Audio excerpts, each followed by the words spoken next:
Hi hello welcome to our channel. నేను మీ సిరి. ఈరోజు మనం చెప్పుకోబోయే కథ ఇష్టమైన సకుడ పార్ట్ 33. ఇక ఆలస్యం చేయకుండా కథలోకి వెళ్దాం. అర్థమవుతుంది అంది కిస్మి. కమాండింగ్గా వచ్చిన గగన్ గొంతు విని అదిరిపడింది ధరణి. ఆ మాట వినగానే ఆమె కళ్ళు వెడల్పోయాయి. అతని స్వరంలో ఏదో మంత్రం ఉంది. అతని కళ్ళు ఆమెనేదో మాయ చేస్తున్నాయి. అప్రయత్నంగా ఆమె పెదవులు అతని పెదవులను చేరాయి. కాసేపటికి అతన్ని వదిలి చూడలేక అతని భుజం దగ్గర నుద్రానించింది ధరణి. ఇప్పుడు చెప్పు, నీ బుర్రలో ఉన్న క్వశ్చన్స్ లిస్ట్ అంటూ ఆమె చెంప మీద ముద్దు పెట్టుకున్నాడు. మన పెళ్లి జరుగుతుంది కదా అంది ధరణి. ఇప్పుడు నీకు అంత పెద్ద డౌట్ ఎందుకు వచ్చిందో అని అడిగాడు గగన్. ఊరికే వచ్చింది. వర్ష ఇక్కడ 1 month ఉందని అత్త చెప్పింది అని నెమ్మదిగా టాపిక్ తీయడానికి ప్రయత్నం చేసింది ధరణి. అయితే అని అడిగాడు అతను చాలా మామూలుగా. వర్షకు నువ్వంటే చిన్నప్పటి నుంచి ఇష్టం అంటుంటే ఆమె భుజాలు పట్టి నెమ్మదిగా దూరం జరిపాడు.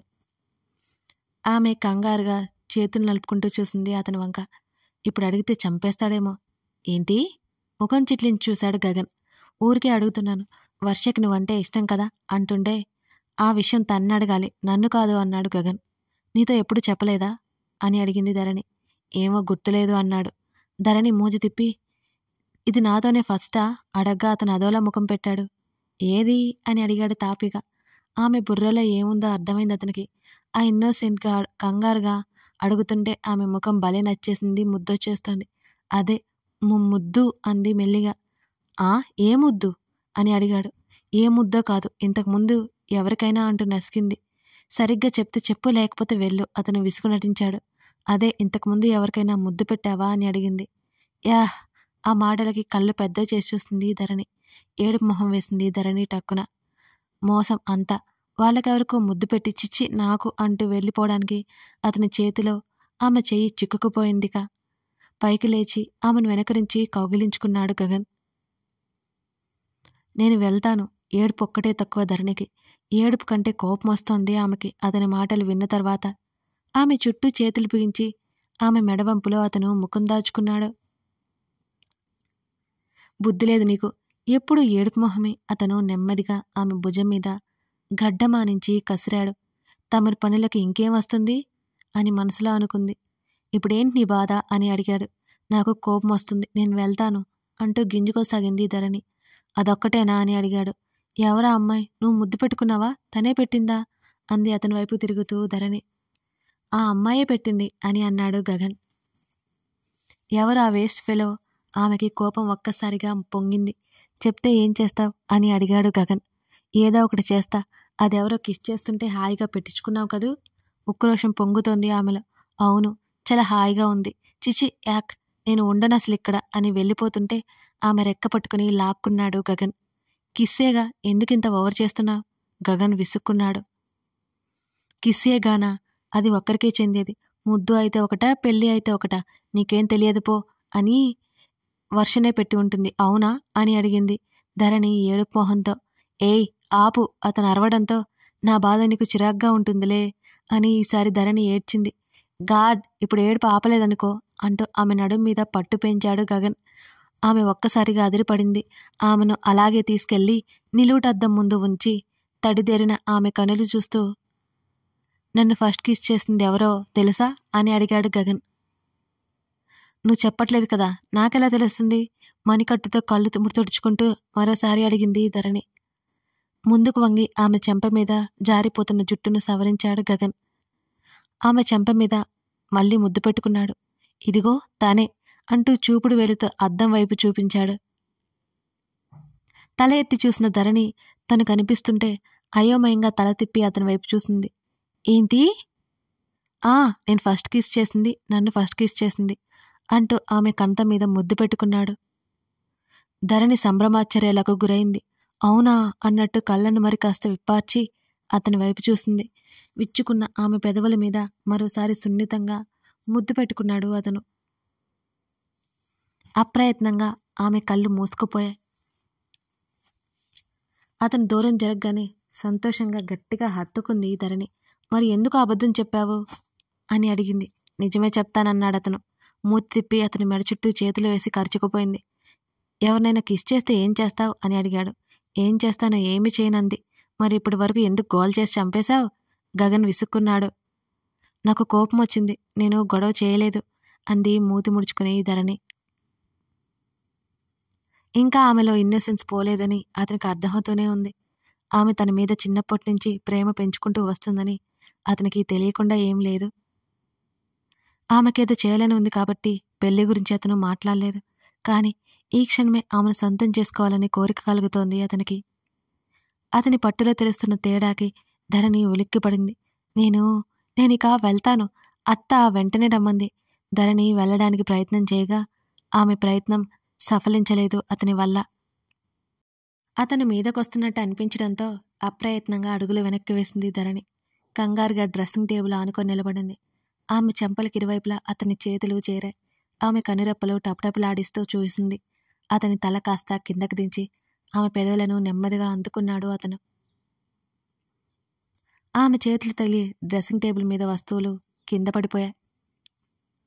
అతని టీషర్ట్ కాలర్ మరింత గట్టిగా పట్టుకుంది. మరింత సున్నితంగా ఆమె పెదవులలో మధువులను గురలుతున్న అతని మాయకు ఆమె కన్నులు మరింత మత్తుగా మూసుకుపోయాయి. ఒకరినొకరు వీడలేనంత దగ్గరగా ఉండగా అతని ఫోను మోగింది. అతను వెళ్ళడానికి ఒప్పుకోనట్టు అతని చొక్కాని దగ్గరికి లాక్కొని అతని ఛాతీ దగ్గర ముఖం దాచుకుంది ధరణి. ఆమె చుట్టూ చేసి పాకెట్లో ఉన్న ఫోను బయటికి తీశాడు గగన్. ఆమె తల తిప్పి ఓరగా ఫోను వంక చూసింది. వేద అని పేరుతో పాటు ఓ అమ్మాయి పక్కకు చూస్తున్నటువంటి ఫోటో ఫేస్ సగమే కనిపిస్తోంది. చెప్పు వేద, ధరణితో పాటు బెడ్ వైపుకి వెళుతూ అడిగాడు గగన్. ఆమె అతని నుంచి విడిపించుకుంది. చిరుకోపంగా చూసి జుట్టు ముడిపెట్టుకుంది. ఆ క్రమంలో ఆమె నడుం మీద చెదిరిన ఆ టీషర్ట్ శరీరం మీద గిల్లగా ఆమె అదిరిపడింది. ఆమె అరుపు బయటికి రాకుండా నోటి మీద చెయ్యి అడ్డుపెట్టాడు టక్కున. అతని వైపు కొరకొరా చూస్తూ చేయి తప్పించింది ధరణి. అవతల వారి నుంచి మాటలు వినిపించడం లేదు, కానీ అతను సమాధానమిస్తున్నాడు. అక్కడి నుంచి వెళ్ళడానికి సిద్ధపడిన అసలు ఆ అమ్మాయి ఎవరా అనే సందేహం ధరణిలో. అతనంత స్మూత్గా మాట్లాడే ఆ అమ్మాయి ఎవరు? అతని పక్కనే ఉన్న ప్లేస్లో నెమ్మదిగా కూర్చుని చెవి పెట్టడానికి ప్రయత్నించింది. అతనికి డౌట్ వస్తే ఇంకా ఏమైనా ఉందా అనుకుని ఎదురుగా కూర్చుని ఫోన్ కాల్ అయిపోయే వరకు ఎదురు చూడసాగింది ధరణి. నెక్స్ట్ మంతా ఓకే అన్నాడు గగన్. ధరణికి ఆ మాటల సారాంశం ఏమీ అర్థం కావడం లేదు. గగన్ మాటలు మాత్రమే వినిపిస్తున్నాయి. కన్ఫర్మ్గా ఉంటాను అని చిన్న నవ్వుతా ఉంటుంటే కోపం కూడా వచ్చింది ధరణికి. తెగ నవ్వుతూ మాట్లాడుతున్నాడు అనుకుని ధరణి మూతి తిప్పింది. ఆ ఫోన్ కాల్ అయిపోయేలా ఉంది, కానీ ఆమె అక్కడ ఉండకుండా గబుక్కున బయటకు పరిగెత్తుంది అదే ఛాన్స్ అనుకుని. ధరణి, ఆ బుగ్గి మీద ఏమైందే? మాలవిక మాటలకి కళ్ళు పెద్దవి చేసింది ధరణి. వెంటనే చెంప మీద చెయ్యి అడ్డు పెట్టుకుంది. అలాగే ఒకవైపుకు పడుకున్న నత్త ఏదో వత్తుకుపోయినట్టుంది. చెంప మీద చేతిని తీయకుండానే చెప్పింది ధరణి. ఆమె పడుకోవడానికి వెళ్లే వరకు చెంపని కవర్ చేసుకుంటూనే ఉంది. ఇక బుద్ధి ఉంటే తను అతని గదిలోకి వెళ్ళలేదు. ఏదో ఒకటి చేసి కావాల్సింది సాధించుకుంటాడు అనుకుంది ధరణి. అమృత వాళ్ళకి కాల్ చేసి వాళ్ళు ఎప్పుడు వస్తారో కనుక్కుంది. వాళ్ళు తర్వాత రోజు వచ్చేస్తారని చెప్పారు. రోజులు గడుస్తున్నాయి. ధరణి అక్కడికి వచ్చి 15 రోజులైపోయింది. అత్త ఇంటిలో ఆమెకు ఎటువంటి దిగులు లేదు. లైఫ్ లాంగ్ ఉండిపో అన్న ఆమెకే అభ్యంతరం లేదు. కానీ అతను బాగా బిజీ అయిపోయాడు. కలిసి భోజనం చేయడానికి కూడా వీలు లేకుండా పోయింది. ఎప్పటిలా ఆ రోజు తనే ఆఫీస్కి వెళ్ళింది. ఈవినింగ్ అమృత వాళ్ళు మీట్ అవ్వాలి అన్నారు ధరణితో. ధరణి వెళ్ళగానే లావణ్య ఉంది. లావణ్యతో కాస్త స్నేహం పెరిగింది ధరణికి. కానీ అది ఆఫీసు వర్కే ఉంది, పర్సనల్ వర్క్ వెళ్ళలేదు. మధ్యాహ్నం లంచ్ అయిపోయిన తర్వాత తిరిగి వర్క్లో పడిపోయింది. ఇద్దరూ కూర్చున్నారు. ఇవాళ బాస్ వస్తున్నారు. మేనేజర్ ముందే హింట్ ఇవ్వడంతో స్టాఫ్ అంతా చాలా అలర్ట్గా ఉన్నారు. ధరణి ఇప్పటి వరకు ఆ వ్యక్తిని చూడలేదు. ఆ వ్యక్తి ఎవరో కూడా ఆమెకు తెలియదు. అయినా అతనితో తనకి పని ఏంటి? తను ఒక మెంబర్. తను ఏమైనా చెప్పాలనుకుంటే టీం లీడ్కి చెప్తుంది, లేకపోతే మేనేజర్కి చెప్తుంది. ఆ విషయం గురించి, ఆ బాసు గురించి లైట్ తీసుకుంది ధరణి. సాయంత్రం వెళ్ళే గంట ముందు మేనేజర్ టేబుల్ మీద వేసిన ఫైల్ చూసి ధరణికి పిచ్చి చిరాకు వేసింది. పైపెచ్చు కంప్లీట్ చేసి వెళ్ళమన్నాడు అతను. లావణ్య వర్క్ ముందుగానే అయిపోయింది. బాస్ ఉన్నాడని గాని అందరూ అలర్ట్గా పనిచేస్తున్నారు. ఒక్కొక్కరు వెళ్ళిపోసాగారు. రోజు 6 గంటల ముందే తను వెళ్ళిపోయేది. గగన్కి మెసేజ్ చేసింది. అతని నుంచి రిప్లై రాకపోవడంతో అతనికి కాల్ కలిపింది ధరణి. ఇంకా ఆఫీస్లో 2-3 ఉన్నారు అంతే. అది ఎవరో తనకి తెలియని కూడా తెలియదు అసలు. అతను తిరిగి కాల్ చేశాడు. నాకు ఇవాళ బాగా లేట్ అయిపోయింది, నువ్వు రావా? ధరణి గగన్ని అడిగింది. ఇంకో 6 గంట వెయిట్ చేయి, నేను వస్తాను అన్నాడు గగన్. అప్పటికి నా వర్క్ అయిపోదులే, నీరసంగా చెప్పింది ధరణి. టైమింగ్స్ దాటి అక్కడ ఎవడుండమన్నాడు నిన్ను? అతని గంభీరమైన స్వరానికి ఆమె కాస్త కంగారుగా వణికింది. ఇవాళ నాదే లేట్, అతనికి ఎక్కడ కోపం వస్తుందో అని ధరణి నెమ్మదిగా చెప్పింది. సరే నేను వస్తున్నాను అంటూ అతను కాల్ కట్ చేశాడు. ధరణి ఊపిరి పీల్చుకుని గబగబా పని చూసుకోసాగింది. అది కంప్లీట్ అయ్యేలా లేదు, ఇంటికెళ్ళి చూసుకోవచ్చు అనుకుంది ధరణి. అదే విషయం మేనేజర్కి చెప్పడానికి పైకి లేచి అతని క్యాబిన్కి వెళ్తుంటే ఉదయ్ కనిపించడంతో ధరణి క్షణకాలం నివ్వెరబోయింది. హాయ్ ధరణి, నువ్వేంటిక్కడ? ఉదయ్ ఏమీ తెలియనట్టే అడిగాడు. మీరేంటిక్కడ? ధరణి మాటలకు నవ్వే. ఇది నా ఆఫీసు, నేను ఇక్కడే ఉంటాను, నా కోసం ఏమైనా వచ్చావా ఏంటి? అతని మాటలకి ధరణికి పెద్ద షాక్ తగిలింది. ఈ ఆఫీస్ అతనిదా? తెలిస్తే తను చచ్చిన జాయిన్ అయ్యేది కాదు అనుకుంది మనసులో.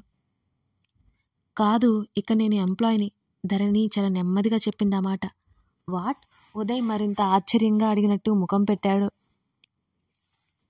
అతనికి కూడా తను ఇక్కడ ఉన్నట్టు తెలీదా? ధరణికి అయోమయంగా చూసింది అతని వైపు. సర్ప్రైజింగ్గా ఉంది ధరణి, నాకు యాక్సిడెంట్ అవడం వల్ల నేను ఇటు రాలేదు అని అన్నాడు ఉదయ్. ధరణి కన్సర్న్ చూపిస్తుందని అతను ఎక్స్పెక్ట్ చేశాడు. ఇది మీ ఆఫీస్ అని నాకు కూడా తెలియదు, మిగతా వర్క్ ఇంట్లో కంప్లీట్ చేస్తాను, ఇంటికి వెళ్ళిపోవచ్చా? అతను ఉంటే మేనేజర్ని అడగలేక అతన్ని అడిగింది ధరణి. నిన్నింత టైం వరకు ఉంచింది ఎవరు? పద చూద్దాం అని ఆవేశంగా అన్నాడు ఉదయ్. ఇట్స్ ఓకే, నేను ఒక ఎంప్లాయీని ఇక్కడ, థ్యాంక్ యూ, నేను వెళ్తానంటూ అక్కడి నుంచి డెస్క్ దగ్గరికి వచ్చి ఆమె థింగ్స్ తీసుకుని బయటికి నడిచింది ధరణి. ఉదయ్ ఆమె వెనకే వెళ్ళాడు. ఇంటికి వెళ్ళి చేయక్కర్లేదు, రేపు చేయొచ్చు, డ్రాప్ చేయనా అని అడిగాడు ఉదయ్. ఆల్రెడీ నా కోసం వస్తున్నారు అని చెప్పింది. వచ్చేది గగన్ అని తెలియదు ఉదయ్కి. ఎవరో డ్రైవర్ అనుకున్నాడు అతను. ఇంకా రాలేదు కదా, నేను డ్రాప్ చేస్తాను ధరణి, కమ్. ఆమె చేతిని అందుకోబోతుంటే ధరణి దూరం జరిగింది. వెంటనే పర్లేదు ఉదయ్ గారు, ఇబ్బంది పెట్టకండి అని సీరియస్గా చెప్పింది ధరణి. ఆమెని వేరే ఎవరైనా ముట్టుకుంటే చంచింత చిరాకు ధరణికి. ధరణి చూపులకి కోపం కలుగుతున్నా అది చూపించలేక పైకి నవ్వుతూ, పెళ్ళి అవ్వనివ్వు, అప్పుడు చెప్తాను నీ సంగతి అని మనసులో అనుకుని క్యాంటీన్కైనా వెళ్దాం పదా అని అన్నాడు ఉదయ్. ఇట్స్ ఓకే, మీతో రావడం బాగోదు, మీరు వెళ్ళండి అని చెప్పేసింది ధరణి. గగన్ కారు ఆఫీస్ ముందు ఆగడం, వాచ్మెన్తో అతను మాట్లాడడం చూసిన ఉదయ్ ఉలిక్కి పడ్డాడు. నాకు వర్క్ ఉంది ధరణి, సీ యూ అంటూ నెమ్మదిగా అక్కడి నుంచి పోర్టుకో వైపుకు వెళ్ళిపోయాడు ఉదయ్. గగన్ కాల్ చేయడంతో ధరణి అక్కడి నుంచి బయటకు వచ్చింది. ఆమె ఎక్కిన తర్వాత కారు స్టార్ట్ చేశాడు గగన్. అప్పటికే 7 గంటలైపోయింది. నగరం మీద చీకటి మెల్లిగా వాలిపోసాగింది. రోడ్డుకి ఇరువైపులా వీధి లైట్లు వెలుగుతున్నాయి. ధరణి ముఖంలో అలసట కొట్టొచ్చినట్లు కనబడుతోంది. ఇలాంటి దిక్కుమాలిన ఆఫీస్లో వర్క్ అవసరమా? గగన్ చాలా చిరాగ్గా అన్నాడు. అప్పుడు గుర్తొచ్చింది ధరణికి. ఆమె చిన్నగా నవ్వింది. ఈ ఆఫీస్ ఉదయ్ది అంట, ఇన్ని రోజులు అతను కనిపించలేదు, ఇవాళ వచ్చాడు. నాకైతే షాక్ తగిలింది. ఆమె కళ్ళు పెద్దవి చేసి అతని వైపు చూసి చెప్తుంటే అదేమంత పెద్ద విషయం కానట్టు ఊరుకున్నాడు గగన్. నువ్వు షాక్ అవ్వలేదా అని అడిగింది. ఆ మాత్రం దానికే అన్నాడు. ధరణికి అర్థమైంది అతనికి ముందే విషయం తెలుసు అని. నీకు తెలుసు కానీ నాకు చెప్పలేదు అంది మూతి తిప్పుతూ ధరణి. ఎందుకు చెప్పాలి? వాడేమైనా హీరోనా వాడి గురించి చెప్పడానికి? అతని స్వరంలో వెటకారం కొట్టొచ్చినట్లు కనబడుతోంది. ధరణికి చెప్పాలని ఉంది. అతని బిహేవియర్ తనకి చిరాగ్గా ఉందని. కానీ ఉదయ్ ఇప్పటివరకు మిస్బిహేవ్ చేయలేదు. అందుకే ఒక నిర్ణయానికి రాకూడదని ధరణి ఊరుకుంది. ఇవాళ నా ఫ్రెండ్స్ని కలవాలి అనుకున్నా, అవ్వలేదు అని ధరణి నిట్టూర్చింది. సడన్గా గుర్తుకొచ్చినట్లు వెంటనే కాల్ చేసి వాళ్ళతో మాట్లాడసాగింది ధరణి. ఇంటికి రాగానే గదిలోకి వెళ్ళిపోయింది చాలా నీరసంగా. మాలవికతో మాట్లాడుతూ అక్కడే ఉండిపోయాడు గగన్. సారీ బంగారం, ఇవాళ రాలేను. హర్ష మాటలకి ఇట్స్ ఓకే, నాకేమైనా భయమా ఏంటి అని అడిగింది వేద. రేపు ఎర్లీ మార్నింగ్ వచ్చేస్తా, డోర్ మాత్రం అస్సలు తీయకు అతను మరీ మరీ చెప్పాడు వేదకి. అస్సలు తీయను, నా గురించి టెన్షన్ పడకు అంది వేద. ఉండనా మరి అని అన్నాడు హర్ష. అంది వేద. కాల్ కట్ చేసి ఎదురుగా కుర్చీలో ఉన్న అతని వైపు చూశాడు హర్ష. వేదకి కాల్ చేసి మెరీనా ఇంటికి ఎందుకు రమ్మని చెప్పావు అని అడిగాడు. పక్కనే విజయ్ కూడా ఉన్నాడు. నేను చేయలేదు హర్ష అంటున్న అతన్ని దవడ పగల కొట్టాడు హర్ష. రే వెదవన్నర వెదవా, ఆ నంబర్ ఎవరిది, నీదేగా అంటూ వెంటనే మొబైల్ నెంబర్కి కాల్ చేయగా అది అతని దగ్గరే మోగింది. చేతిలో ఉన్న క్రికెట్ బ్యాట్ తీసుకుని భుజం మీద ఒక్కటేశాడు హర్ష. నా చుట్టూనే తిరుగుతూ ఏం చేద్దామనుకుంటున్నావు? కింద పడిన అతని చొక్కా పట్టుకుని మరీ పైకి లేపి కోపంగా అడిగాడు హర్ష. అప్పటికే ఆ దెబ్బకి దిమ్మ తిరుగుతుంటే హర్ష చంపేసేలా ఉన్నాడని భయం వేసింది ఆ వ్యక్తికి. మెరీనా చేయమంది అన్నాడు దెబ్బలకి అల్లాడిపోతూ. నిజమే చెప్తున్నావా అని అడిగాడు హర్ష. అవును, తనే చెప్పమంది. భయంగా చూశాడు ఆ వ్యక్తి. ఇలాంటి వెధవలందరూ మనకే దొరుకుతారేంట్రా విజయ్ వైపు చూస్తూ చెప్పి అతన్ని విసిరి అవతల వేశాడు హర్ష. వీణ్ణి హాస్పిటల్కి తీసుకుపోనా? కారులో పడే, మెరీనా దగ్గరికి పద అంటూ అతని కారులో వేసుకుని మెరీనా ఇంటికి బయలుదేరారు ఇద్దరు. కాలింగ్ బెల్ 2 సార్లు కొట్టాడు. విసుగ్గా ఆమె తలుపు తీయలేదు. ఏం చేస్తుందరా లోపల? హర్ష విసుక్కున్నాడు. ఇవన్నీ రేపు చూసుకుందాం, వేద టెన్షన్ పడుతుందేమో అన్నాడు విజయ్. లేదులే, ముందు ఈ మ్యాటర్ తెలని అంటూ మరోసారి డోర్ దబదబా బాదాడు హర్ష. అయినా సరే ఆమె తలుపు తెరవలేదు. అరే, ఫుల్లుగా తాగి నిద్రపోయి ఉంటుందిరా అని అన్నాడు విజయ్ విసుగ్గా.